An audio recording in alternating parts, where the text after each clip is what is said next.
Hello दोस्तों, नमस्कार। स्वागत है आपका अपने चैनल राजस्थान जीके 2.0 पे। और मेरा नाम है बलराम योगी और अपन बात करेंगे राजस्थान में 1857 की क्रांति के बारे में। तो पिछली क्लास में मैंने आपको बताया था किस प्रकार इस 1857 की क्रांति के कारण थे जिनकी वजह से यह क्रांति शुरू हुई थी। इससे आगे की चर्चा करते हैं अपन। तो मैं बताऊं आपको, जैसे कि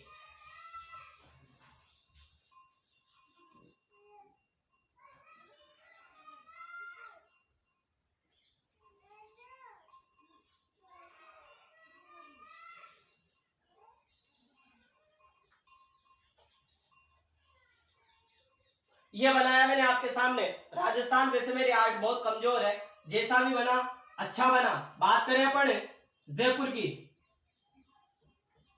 जयपुर, यहां पे लिखा मैंने जयपुर, यहां पे भरतपुर, यहां पे कोटा। बात करें अपन इधर तो यहां पे जोधपुर, जोधपुर। और बात करें अपन यहां पे प्रतापगढ़ की, प्रतापगढ़। यहां पे बात करें अपन सिरोही की,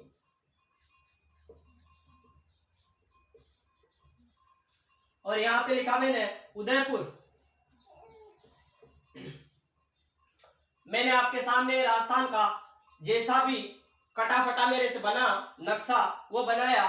बात करें अपन जयपुर की, तो मैंने पहले आपको बताया था कि सभी रियासतों पे पीए का अधिकार होता था और ओवरऑल एक स्टेट के ऊपर एजीजी मतलब एजेंट टू गवर्नर जनरल का अधिकार होता था। और एजीजी के ऊपर कौन होता था? जीजी। मतलब मैं आपको बताऊं, जैसे कि सभी रियासतें थी, छोटी छोटी रियासतें, उन पर अधिकार किसका था? पीए का अधिकार था, मतलब पॉलिटिकल एजेंट का अधिकार था। और अपन संपूर्ण राजस्थान पे बात करें तो किसका अधिकार था? एजीजी का अधिकार था। एजीजी को क्या बोल सकता हूं मैं? Agent to governor general. और एजीजी के ऊपर भी कौन होता था? जीजी, मतलब गवर्नर जनरल। ये बताया मैंने आपको। अगर जयपुर के पॉलिटिकल एजेंट की बात बताऊं मैं आपको, तो उसका नाम था कर्नल ईडन। जयपुर का पॉलिटिकल एजेंट बताया मैंने आपको, कर्नल ईडन। भरतपुर की बात करें अपन तो भरतपुर के थे मॉरिसन। भरतपुर के कौन बताए मैंने आपको पॉलिटिकल एजेंट? मॉरिसन बताए। बात करें अपन कोटा की, तो कोटा के थे बर्टन। बटन से याद रखना आप, बर्टन। कोटा के जो पॉलिटिकल एजेंट थे उनका नाम था बर्टन। बात करें अपन उदयपुर की, तो उदयपुर के थे मेजर शॉवर्स। उदयपुर के बताए मैंने आपको मेजर शॉवर्स। बात करें अपन प्रतापगढ़ की, तो प्रतापगढ़ के जो पॉलिटिकल एजेंट थे उनका नाम था कर्नल रॉक। बात करें अपन सिरोही की, तो सिरोही के जो पॉलिटिकल एजेंट थे उनका नाम था जेडी हॉल। मैंने आपको बताया सिरोही के जो पॉलिटिकल एजेंट थे वह थे जेडी हॉल। बात करें अपन जोधपुर की, तो जोधपुर के थे मैकमोसन। मैकमोसन। अभी तक मैंने आपको बताया राजस्थान में जो ये रियासतें थी, इन रियासतों के जो पॉलिटिकल एजेंट थे वह ये थे। और मैंने आपको बताया इन सभी रियासतों पे अधिकार राजा के अलावा किसका होता था? पीए का। और पीए के ऊपर कौन होता था? एजीजी। और एजीजी के ऊपर कौन होता था? जीजी, मतलब गवर्नर जनरल। इस सीक्वेंस के हिसाब से उस समय ये सारा सिस्टम चलता था। और अगर अपन आगे बात करें तो 1857 की जो क्रांति हुई थी इसमें कितनी सैनिक छावनियां थी? तो मैंने लिखा राजस्थान में 1857 की क्रांति, तो कितनी सैनिक छावनियां थी? कितनी सैनिक छावनियां छावनियां थी? इसका आंसर बताया मैंने आपको 6। और 6 कौन कौन सी थी? बात करें अपन नसीराबाद की, नसीराबाद। बात करें अपन नीमच की, नीमच। देवली, एरिनपुरा, उसके अलावा ब्यावर और खेरवाड़ा। मैंने आपको बताया ये 6 सैनिक छावनियां थी राजस्थान में 1857 की क्रांति के समय। नसीराबाद कहां पे है? अजमेर में, अजमेर। बात करें अपन नीमच, ये मेवाड़ रियासत का भाग था उस समय, वर्तमान नीमच एमपी में है। देवली की बात करें तो जो देवली छावनी थी ये टोंक में थी। बात करें एरिनपुरा की, जो एरिनपुरा सैनिक छावनी थी ये पाली में थी। और ये पाली किस क्षेत्र के अंतर्गत आता था? मारवाड़ वाले रीजन के अंतर्गत आता था। और यहाँ के जो शासक थे उनका नाम था तख्त सिंह, जिनके द्वारा सारा तख्ता ही पलट दिया गया। ब्यावर की बात करें अपन अजमेर में, और खेरवाड़ा की बात करें तो खेरवाड़ा है उदयपुर में। मैंने अभी तक आपको यह बताया 1857 की क्रांति के समय जो रियासतें थी उनके पॉलिटिकल एजेंट क्या थे, कौन कौन थे। तो जोधपुर का बताया था मैंने आपको मैकमोसन, जयपुर का बताया कर्नल ईडन, उसके अलावा भरतपुर का मॉरिसन, कोटा का बर्टन, उदयपुर का मेजर सोवर्स, प्रतापगढ़ का कर्नल रॉक और सिरोही का जेड डी होल। ये बताया मैंने आपको जो भी रियासतें थी उनके पॉलिटिकल एजेंट। उसके अलावा अगर अपन बात करें एजीजी की, क्योंकि रियासतों पे पीए का अधिकार होता था और संपूर्ण ओवरऑल अगर अपन पूरे स्टेट की बात देखें तो स्टेट के ऊपर किसका अधिकार होगा? एजीजी का। और एजीजी कौन थे उस समय? Patrick Lawrence, Patrick Lawrence. मैंने आपको बताया जो भी रियासतें थी उन रियासतों पे पीए का अधिकार होता था। और पीए के ऊपर कौन सा पद था? एजीजी, मतलब एजेंट टू गवर्नर जनरल का। और उस समय राजस्थान के यानी 1857 की क्रांति के समय जो एजीजी थे वो कौन थे? Patrick Lawrence. उसके अलावा मैंने आपको बताया 1857 की क्रांति के समय कितनी सैनिक छावनियां थी राजस्थान में? तो 6 सैनिक छावनियां थी। मैंने बताया आपको नसीराबाद अजमेर में, नीमच मेवाड़ मतलब मेवाड़ रियासत का पार्ट था। उसके अलावा देवली बताया आपको टोंक में, एरिनपुरा बताया पाली में, ब्यावर बताया अजमेर में और खेरवाड़ा बताया मैंने आपको उदयपुर में। तो अगर आपसे कोई क्वेश्चन पूछे क्या 1857 की क्रांति के दौरान कौन कौन सी सैनिक छावनियों के द्वारा भाग नहीं लिया गया था इस महान क्रांति में, तो ये 2 सैनिक छावनियां थी। एक बताई मैंने आपको ब्यावर और दूसरी बताई मैंने आपको खेरवाड़ा। इन दोनों सैनिक छावनियों के द्वारा इस विद्रोह में भाग नहीं लिया गया था। मैंने आपको बताया इन दोनों सैनिक छावनियों के द्वारा इस विद्रोह में भाग नहीं लिया गया था। वैसे आपको जो भी रियासतें बताई मैंने आपको इनके पॉलिटिकल एजेंट याद करना है।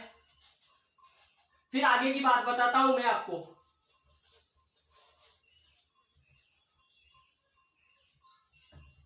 मैंने आपको बताया ब्यावर एंड खेरवाड़ा, ये जो दोनों सैनिक छावनियां थी, इन सैनिक छावनियों के द्वारा इस विद्रोह में भाग नहीं लिया गया था। बात करें अपन नसीराबाद में, तो नसीराबाद में कौन सी सैनिक टुकड़ी तैनात थी?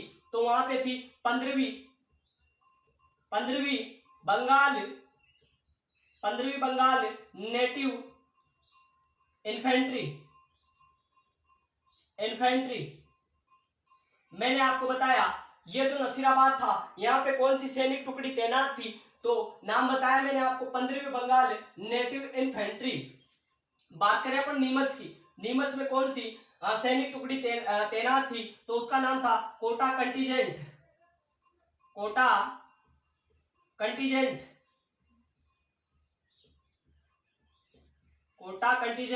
उसके अलावा अगर अपन देवली की बात करें तो देवली में भी क्या था? कोटा कंटीजेंट सैनिक टुकड़ी, कोटा कंटीजेंट।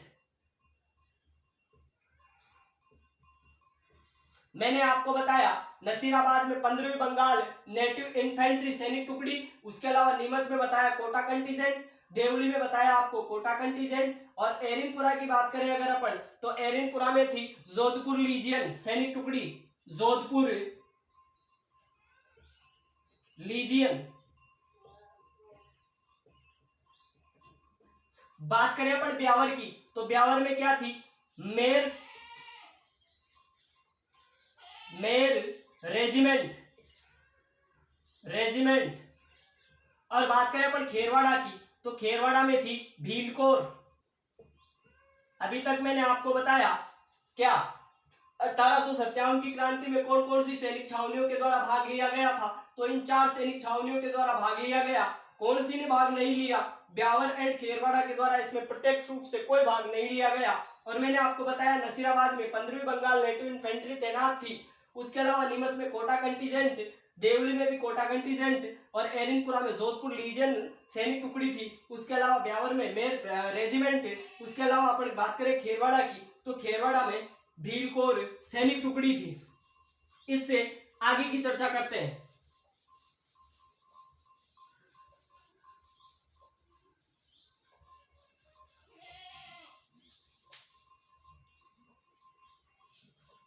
मैंने आपको बताया नसीराबाद, नसीराबाद। बात करें अपन नीमच की, बात करें देवली, देवली के पश्चात अपन बात करें एरनपुरा,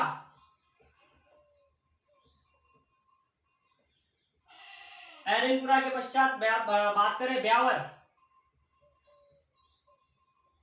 उसके अलावा खेरवाड़ा।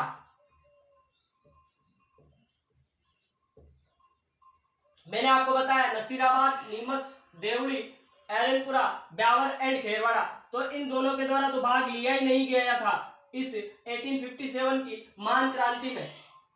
बात करें अपन नसीराबाद की, तो नसीराबाद में क्रांति की शुरुआत या विद्रोह कब हुआ? शुरुआत या फिर अपन विद्रोह भी कह सकते हैं। तो शुरुआत हुई थी 28 मई 1857। उसके अलावा अपन बात करें नीमच की, नीमच में जो शुरुआत हुई वह हुई थी 3 जून 1857। बात करें अपन देवली की, तो इसकी जो शुरुआत हुई टोंक में वह हुई 5 जून 1857। बात करें अपन एरनपुरा की, एरनपुरा में कब शुरुआत हुई उसकी बात करें तो यहाँ पे 21 अगस्त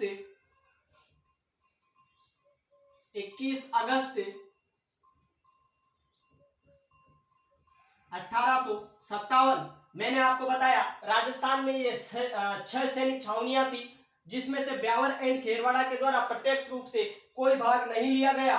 और इसमें जो भाग लिया उसमें मैंने आपको कब विद्रोह हुआ या कब शुरुआत हुई वह बात बताई मैंने आपको। तो नसीराबाद में 28 मई 1857, नीमच में हुआ 3 जून 1857 को। उसके अलावा देवली में 5 जून 1857 और एरनपुरा में इस क्रांति की शुरुआत हुई थी 21 अगस्त 1857। ये बात बताई मैंने अब तक आपको। और इससे पहले मैंने आपको बताया था राजपूताना रेजिडेंसी थी, इसकी स्थापना 1832 में हुई थी और उसका प्रधान कार्यालय अजमेर में रखा गया। लेकिन इन अंग्रेजों को क्या गर्मी बहुत ज्यादा लगती थी, तो इन्होंने क्या किया, इसका जो कार्यालय था राजपूताना रेजिडेंसी का वो 1845 में कहां पे शिफ्ट कर दिया? माउंट आबू सिरोही में। तो ग्रीष्मकालीन समय में जो अंग्रेजों का जो कार्यालय था वह कहां पे था? माउंट आबू सिरोही में। तो मैंने आपको बताया किस प्रकार ये जो 1857 की जो क्रांति है इसकी शुरुआत होगी। तो अपन बात करेंगे अब नसीराबाद में।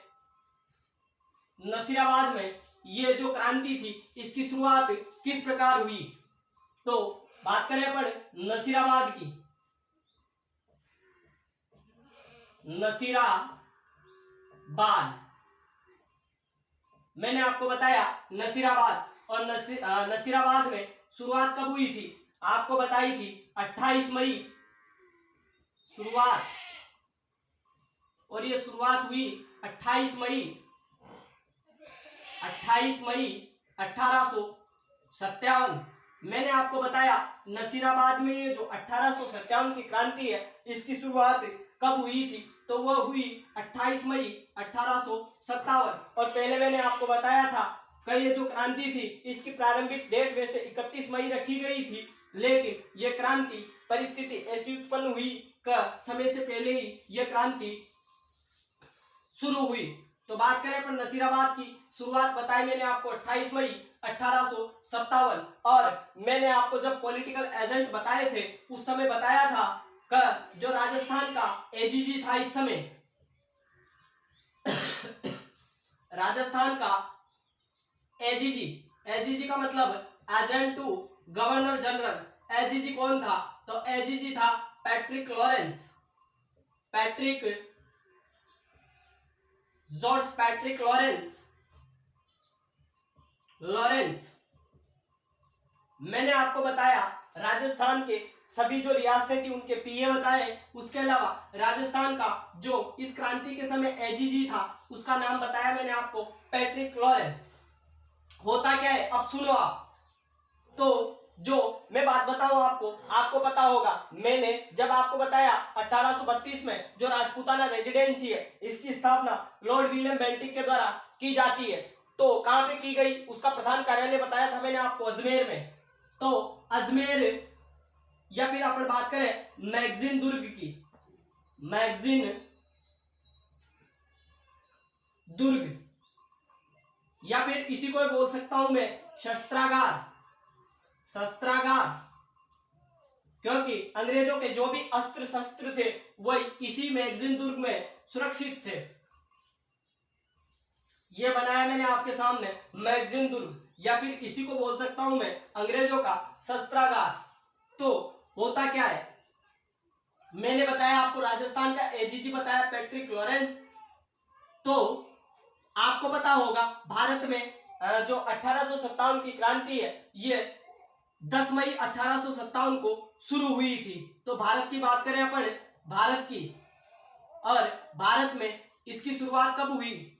शुरुआत 1857 की जो क्रांति थी इसकी शुरुआत भारत में कब हुई? तो वह हुई थी 10 मई 1857 को। और कहां से हुई? आपको पता होगा मेरठ यूपी से हुई थी, मेरठ यूपी। मैंने आपको बताया राजस्थान का एजीजी बताया मैंने आपको पैट्रिक लॉरेंस, और भारत में ये जो 1857 की क्रांति थी इसकी शुरुआत हुई थी 10 मई 1857 को। और कहां से हुई? मेरठ यूपी से इस क्रांति की शुरुआत हुई। और यहाँ पे यह जो क्रांति थी इसकी शुरुआत कौन सी सैनिक टुकड़ी के द्वारा की गई थी, या कौन से सैनिकों ने यहाँ पे विद्रोह किया गया, उनके द्वारा विद्रोह किया गया? तो वह थी 20वीं बंगाल नेटिव इन्फेंट्री।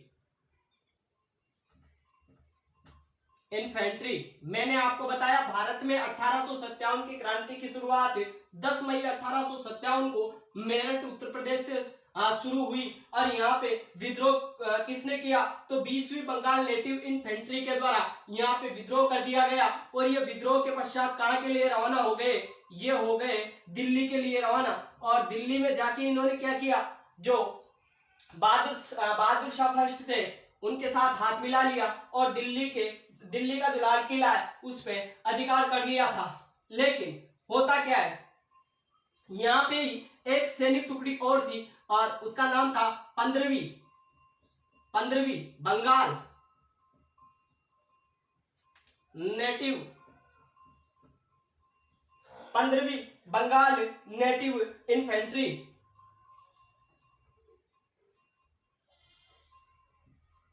इन्फेंट्री।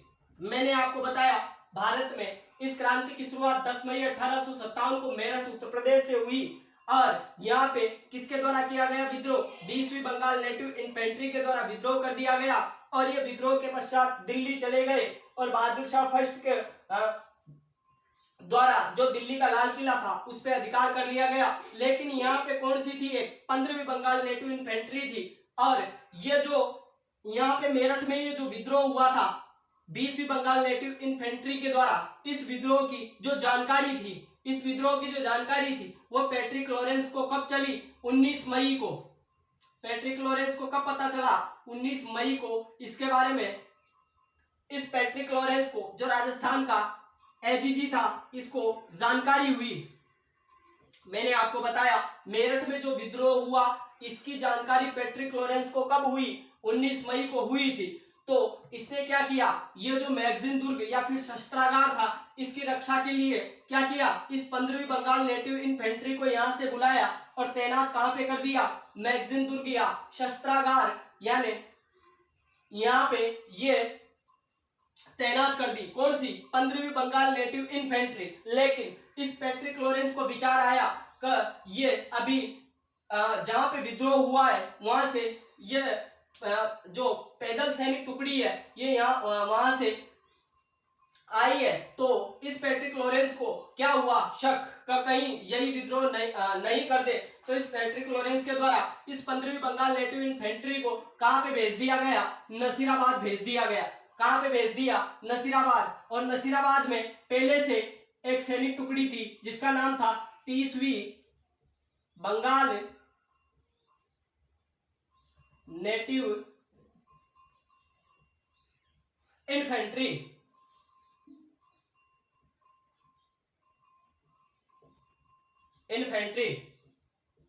मैंने आपको बताया यह जो 15वीं बंगाल नेटिव इन्फेंट्री है इसको मैगजीन दुर्ग या शस्त्रागार की रक्षा के लिए तैनात कर दिया गया। लेकिन पैट्रिक लॉरेंस के द्वारा इसको यहां से हटा के कहां पे भेज दिया गया, नसीराबाद में भेज दिया गया। और मैंने आपको बताया नसीराबाद में पहले से ही एक सैनिक टुकड़ी थी जिसका नाम था 15वीं बंगाल नेटिव इन्फेंट्री। और इस 15वीं बंगाल नेटिव इन्फेंट्री को भी कहां पे भेज दिया, नसीराबाद में। 15वीं बंगाल नेटिव इन्फेंट्री।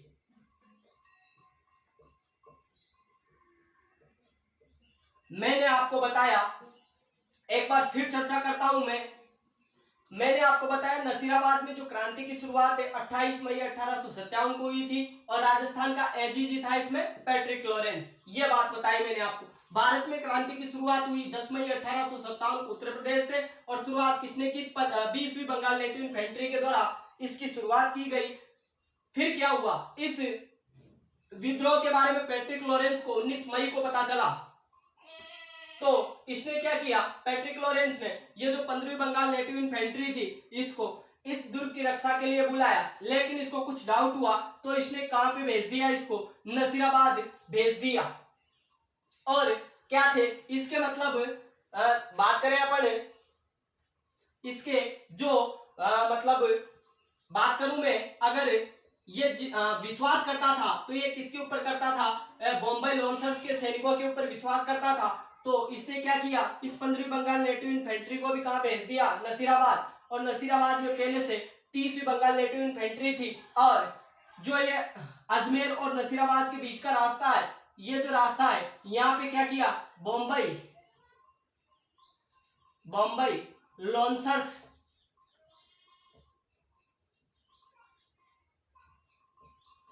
लॉन्सर्स के सैनिक इसने क्या किए, इनकी निगरानी करने के लिए तैनात कर दिए। तो इन दोनों सैनिक टुकड़ियों ने ये सोचा कि अपन अंग्रेजों के प्रति इतने वफादार हैं लेकिन अंग्रेज हमारे ऊपर विश्वास नहीं करते।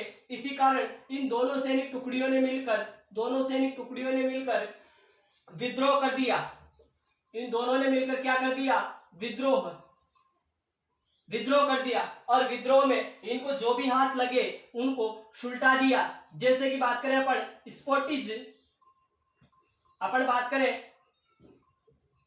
स्पॉटिज वुड, उसके अलावा बात करें अपन न्यूबरी की, बात करें अपन पैनी की, इसको तो पानी पिला दिया पैनी को तो। और बात करें अपन प्रिचार्ड की, प्रिचार्ड।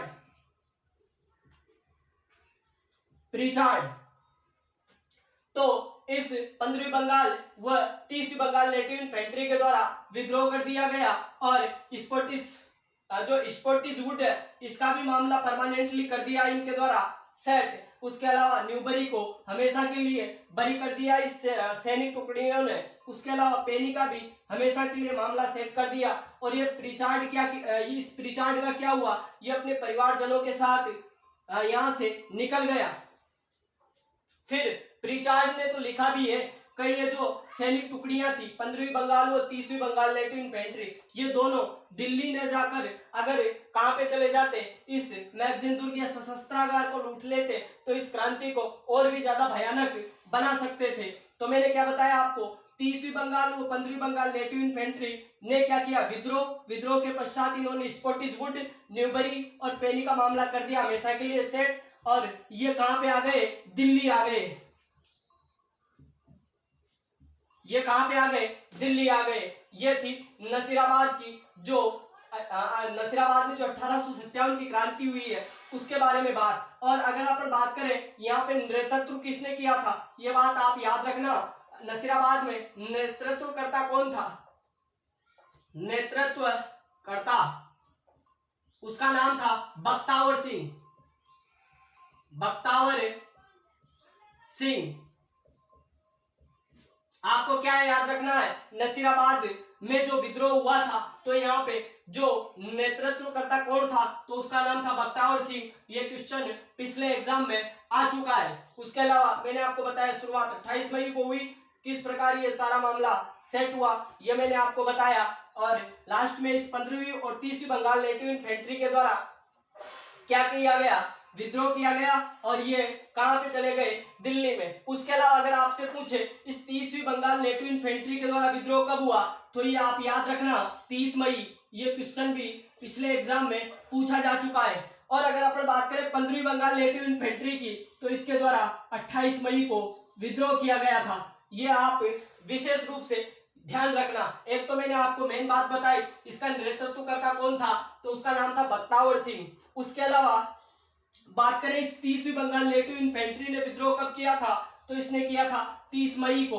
और बात करें अगर अपन 15वीं बंगाल नेटिव इन्फेंट्री ने विद्रोह कब किया, तो ये किया था 28 मई को। और इन दोनों ने मिलकर क्या किया, स्कॉटिशवुड, न्यूबरी और पेनी को हमेशा के लिए सुला दिया। और ये प्रीचार्ड क्या करता है, अपने परिवारजनों के साथ भागकर यहां से निकल जाता है। और प्रीचार्ड के द्वारा एक लाइन बोली गई और इसने स्वयं लिखा भी है प्रीचार्ड ने, ये विद्रोही सैनिक अगर दिल्ली न जाते, मतलब इस क्रांति को शुरू करने के पश्चात ये अगर सशस्त्रागार को लूट लेते और दिल्ली नहीं जाते, तो इस क्रांति को ये और भी प्रबल या फिर मजबूत बना सकते थे। ये बताई मैंने आपको नसीराबाद में 1857 की क्रांति। इसके बाद अपन बात करेंगे कोटा के विद्रोह की, लेकिन अपन इससे पहले बात करेंगे नीमच की। नीमच की बात करते हैं। नीमच मैंने आपको बताया नीमच में शुरुआत कब हुई, नीमच में शुरुआत हुई थी 3 जून 1857। मैंने आपको बताया नीमच में शुरुआत कब हुई, 3 जून 1857 को शुरुआत हुई थी। और ये नीमच क्या था, उस समय मेवाड़ रियासत का एक भाग था। मेवाड़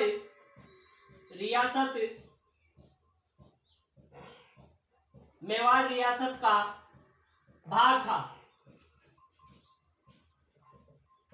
मैंने क्या बताया आपको, मेवाड़ रियासत का भाग था। उसके अलावा यहाँ के अगर शासक की बात करें अपन, मैंने आपको यहाँ के शासक के बारे में पहले नहीं बताया, मैं बताता हूं। यहाँ का शासक था स्वरूप सिंह। मैंने आपको बताया इस 1857 की क्रांति के समय जो मेवाड़ के शासक थे स्वरूप सिंह थे, क्योंकि ये नीमच मेवाड़ रियासत का ही उस समय एक भाग था। तो यहाँ के शासक बताए मैंने आपको स्वरूप सिंह। और यहाँ पे अगर नेतृत्वकर्ता की बात करें अपन, नेतृत्वकर्ता, तो नेतृत्वकर्ता थे, एक का नाम था हीरालाल और दूसरे का नाम था मोहम्मद बेग।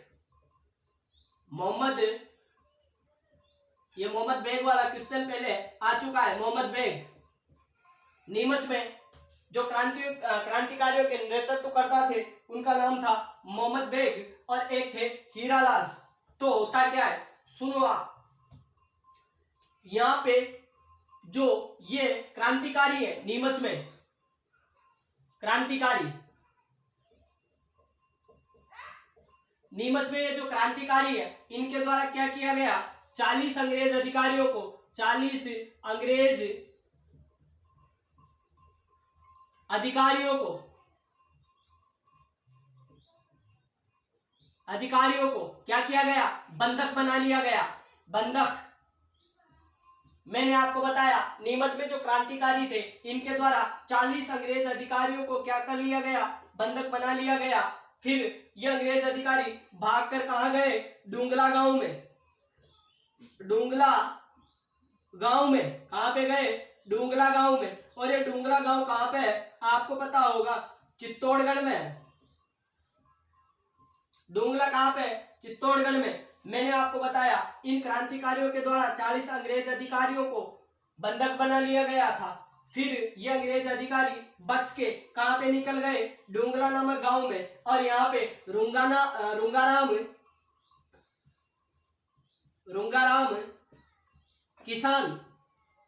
रुंगाराम किसान के द्वारा इनको शरण दी जाती है। जब मेवाड़ के शासक स्वरूप सिंह को इस बात का पता चला कि अंग्रेज परेशानी में है, तो इन्होंने क्या किया, इस डुंगला गांव से वो जो अंग्रेज अधिकारी थे, 40 अंग्रेज अधिकारी, उनको कहां पे बुलाया, मेवाड़ में। और शरण कहां पे दी, पिछोला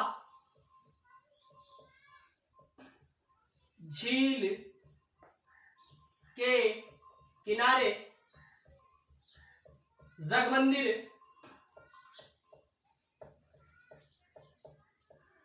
जगमंदिर महलों में। मैंने आपको बताया जो पिछोला झील के किनारे जो जगमंदिर महल बने हुए हैं, वहां पे इस स्वरूप सिंह के द्वारा इन 40 अंग्रेज अधिकारियों को सुरक्षित बुलवाया जाता है। क्योंकि ये 40 अंग्रेज अधिकारी बंधक बनने के पश्चात बच के कहां पे चले जाते हैं, डुंगला गांव चित्तौड़गढ़ में। और यहाँ पे रुंगाराम किसान के द्वारा इनको बचा लिया जाता है। और फिर जब मेवाड़ के शासक स्वरूप सिंह को इस बात का पता चला कि अंग्रेज परेशानी में है, तो इनके द्वारा इन अंग्रेजों को बुला लिया जाता है मेवाड़ में। और यहाँ पे जगमंदिर महलों में इसके द्वारा शरण दी जाती है। और अगर अपन बात करें तो ये जो स्वरूप सिंह था, इसने सर्वाधिक अंग्रेजों की सहायता की। आपसे पूछे 1857 की क्रांति के दौरान अंग्रेजों की सर्वाधिक सहायता करने वाला शासक कौन था, तो वह था मेवाड़ का ये स्वरूप सिंह। इसके द्वारा अंग्रेजों का सर्वाधिक साथ दिया गया था। इसकी बात बताई मैंने आपको। इसके आगे की बात करते हैं।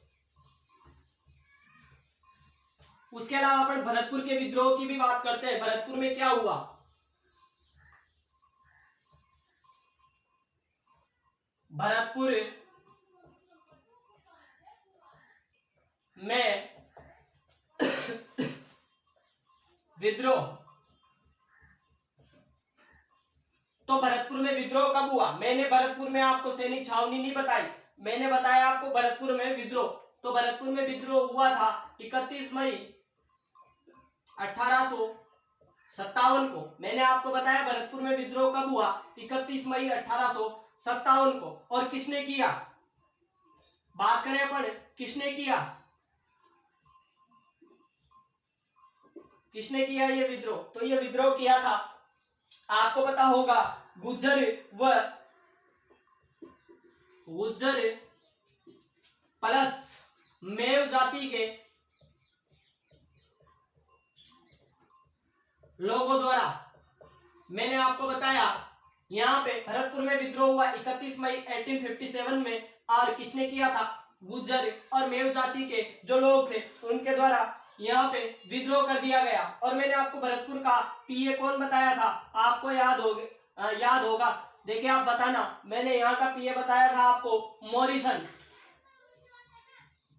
मॉरिसन। और ये मॉरिसन जब यहाँ पे विद्रोह हुआ तो ये भागकर कहां पे चला गया, ये मॉरिसन भागकर कहां पे चला गया, तो ये मॉरिसन चला गया था आगरा। मैंने आपको बताया भरतपुर में विद्रोह हुआ 31 मई 1857 में। किसने किया, तो ये किया था गुज्जर व मेव जाति के लोगों के द्वारा यहाँ पे ये विद्रोह किया गया था। और बात करें अगर अपन यहाँ का पॉलिटिकल एजेंट कौन था, तो पॉलिटिकल एजेंट था मॉरिसन। और इस मॉरिसन के द्वारा क्या किया गया, ये यहां से भागकर कहां पे चला गया, आगरा। इसके पश्चात अपन बात करेंगे कोटा के विद्रोह की। कोटा में किस प्रकार क्रांति की शुरुआत हुई। इसके पश्चात अपन बात करेंगे एरिनपुरा में क्रांति, लेकिन वो पढ़ेंगे अपन कल अगली क्लास में। आज पढ़ेंगे अपन कोटा में 1857 की क्रांति। तो कोटा में मैंने आपको बताया था शुरुआत कब हुई, शुरुआत कोटा में शुरुआत हुई थी 15 अक्टूबर 1857 को। और 15 अक्टूबर 1857 को कौन से दिन शुरू हुई यह क्रांति, धनतेरस के दिन,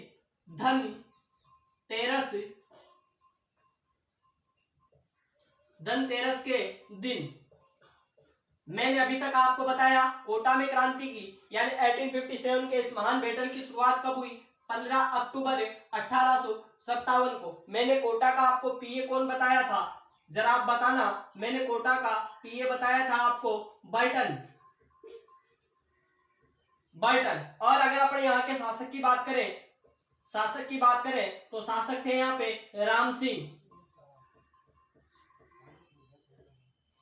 मैंने अभी तक आपको बताया कोटा में क्रांति की शुरुआत हुई 15 अक्टूबर 1857 को, धनतेरस के दिन इस क्रांति की शुरुआत हुई थी। और कोटा में जो पॉलिटिकल एजेंट था बर्टन, ये था। उसके अलावा यहाँ पे जो शासक की बात करें अपन तो शासक थे राम सिंह। तो यहाँ पे क्रांति कैसे भड़की उसकी बात करते हैं अपन। तो कोटा में दो व्यक्ति थे, नाम करें अपन, नाम बताऊं मैं आपको तो एक का नाम था भवानी पलटन,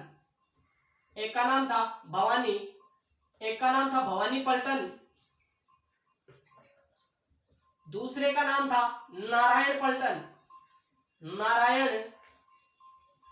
पलटन। मैंने आपको बताया कोटा में जो क्रांति के शुरुआत करने वाले थे उनका नाम था, एक का नाम बताया मैंने आपको भवानी पलटन और दूसरे का नाम बताया मैंने आपको नारायण पलटन। तो इस भवानी पलटन और नारायण पलटन के द्वारा क्या किया जाता है, इस बर्टन की क्या कर दी जाती है, हत्या। इस बर्टन की क्या है, हत्या कर दी जाती है। और बर्टन के अगर पुत्र की बात करें, अगर अपन इसके पुत्र थे तो इनके पुत्रों की बात करें तो फ्रैंक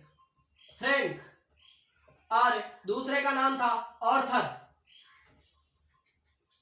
इनका भी मामला इस भवानी पलटन और नारायण पलटन के द्वारा सेट कर दिया गया। उसके अलावा सैंडलर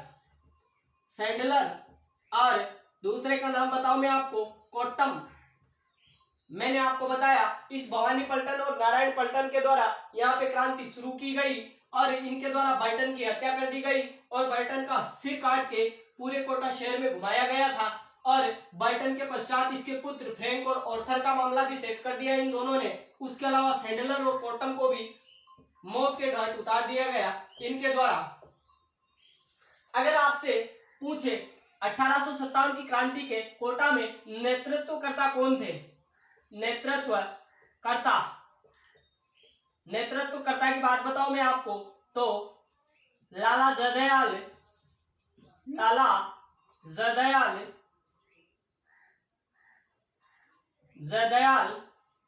और एक का नाम था मेहताब खां। मैंने आपको बताया क्रांति की शुरुआत किसके द्वारा की गई, भवानी पलटन और नारायण पलटन के द्वारा।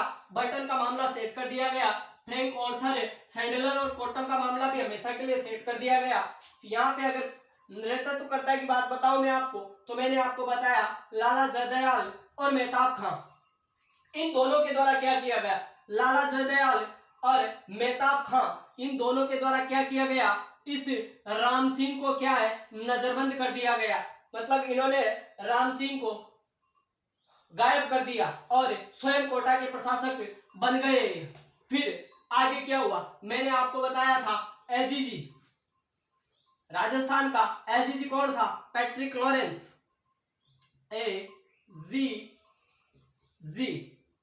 कौन था, पैट्रिक लॉरेंस। पैट्रिक लॉरेंस,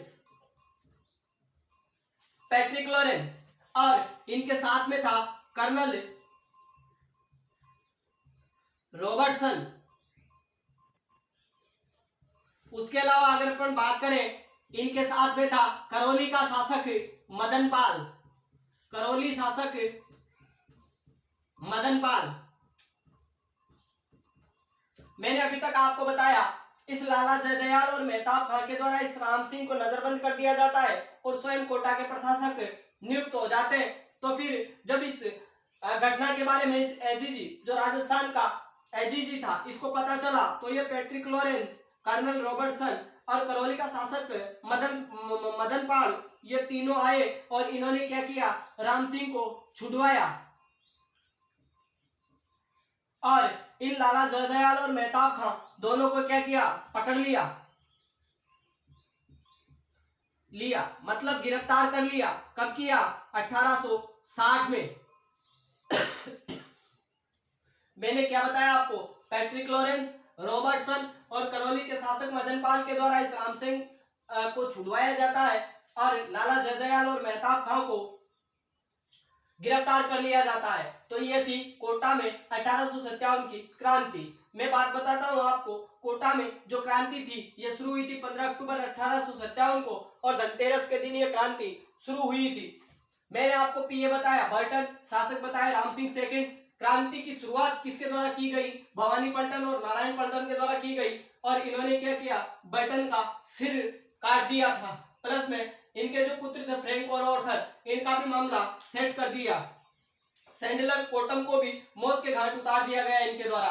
फिर इस क्रांति के नेतृत्वकर्ता बने लाला जयदयाल और मेहताब खां। इनके द्वारा राम सिंह को नजरबंद कर दिया गया। जब एजीजी को इस बारे में जानकारी हुई तो AGG Patrick Lawrence, colonel Robertson और करौली का शासक मदन पाल आया, तीनों आए मतलब, और इन्होंने राम सिंह को छुड़वाया और लाला जयदयाल और मेहताब खां इन दोनों को क्या कर लिया, गिरफ्तार। और कब किया, 1860 में। इसके अलावा इस क्रांति के बारे में, कोटा में क्रांति के बारे में जो विशेष फैक्ट है उनकी भी चर्चा करते हैं अपन। क्या विशेष फैक्ट है जो अपन को एग्जाम के लिए याद रखने हैं। अगर आपसे पूछे 1857 की इससे संबंधित जो महत्वपूर्ण फैक्ट है कोटा की क्रांति से संबंधित, उसकी चर्चा करते हैं अपन। तो इसको जो कोटा में 1857 का जो ये विद्रोह हुआ था, इसको मैं जन विद्रोह भी कह सकता हूं, जन विद्रोह या जन विद्रोह का गढ़ भी कह सकता हूं मैं इसको, क्योंकि राजस्थान में एकमात्र कोटा ही ऐसा शहर था जिसमें संपूर्ण जनता ने मिलकर इस क्रांति का समर्थन किया था। मतलब ये एक जन विद्रोह था। उसके अलावा अगर अपन बात करें तो 1857 की क्रांति के दौरान राजस्थान में फांसी लगने वाला मुस्लिम व्यक्ति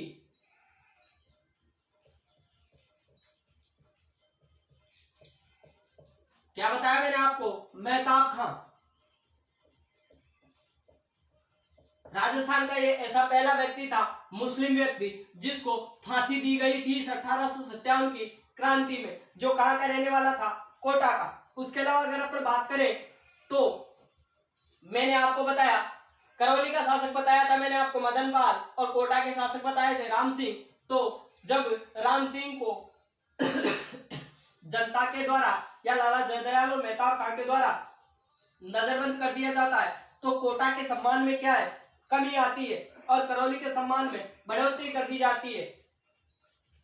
ये वाली बात थी। ये राजस्थान में कोटा में 1857 की क्रांति थी। आपको याद ये भी रखना है कि इस कोटा में विद्रोह के पश्चात करौली के सम्मान में वृद्धि कर दी गई थी और कोटा के सम्मान में वृद्धि घटा दी गई थी, क्योंकि पहले तोपों की सलामी दी जाती थी और कोटा को पहले 17 तोपों की सलामी दी जाती थी। 17 तोपों के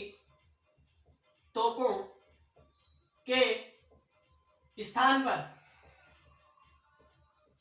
11 तोपों की सलामी दी गई। क्या बताया मैंने आपको, जब राम सिंह को इस लाला जयदयाल और मेहताब खां के द्वारा नजरबंद कर दिया जाता है, तो मतलब ये जो राम सिंह था इसको एक अयोग्य शासक मान लिया जाता है। कहिए क्या मतलब इस कोटा को सुरक्षित रखेगा। तो ये जो जॉर्ज पैट्रिक लॉरेंस था इसके द्वारा कोटा के सम्मान में कमी वो घटा दी गई। मतलब पहले कोटा को 17 तोपों की सलामी दी जाती थी, लेकिन अब इन 17 तोपों के स्थान पर कितनी तोपों की सलामी दी जाने लगी, 11 तोपों की। और करौली के शासक मदनपाल को, करौली के शासक मदनपाल को 11 के स्थान पर 17 तोपों की सलामी दी गई। मैंने बताया आपको कोटा के सम्मान में कमी कर दी गई और करौली के सम्मान में वृद्धि कर दी गई। 11 तोपों के स्थान पर 17 तोपों की सलामी कोटा के लिए घटा दी गई और करौली के लिए 11 के स्थान पर 17 तोपों की सलामी कर दी गई। इसके आगे अपन पढ़ेंगे एरिनपुरा में विद्रोह, लेकिन उसकी शुरुआत करेंगे अपन कल। आज और अभी के लिए इतना ही। धन्यवाद। आपका दिन शुभ हो।